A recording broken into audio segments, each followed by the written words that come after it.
ready to roll into some serious shell-shocking action. Today, we're diving deep into the art of armadillo breeding in Minecraft. First things first, you'll need to find yourself a couple of armadillos. These little critters spawn in the savanna and badlands biomes, so head on over and get your search on. Now for the magic ingredient, spider eyes. Yes, those creepy little things are the key to an armadillo's heart. Hold a spider eye in your hand and approach an armadillo. If hearts start appearing above its head, you know you're on the right track. Feed a spider eye to each of your chosen armadillos, make sure they're close enough to each other, and watch the love blossom.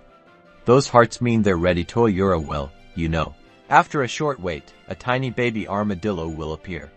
Congratulations! You're now an armadillo grandparent. Baby armadillos take about 20 minutes to grow into adults, but you can speed up the process by feeding them more spider eyes. But why breed armadillos, you ask? Simple, scutes.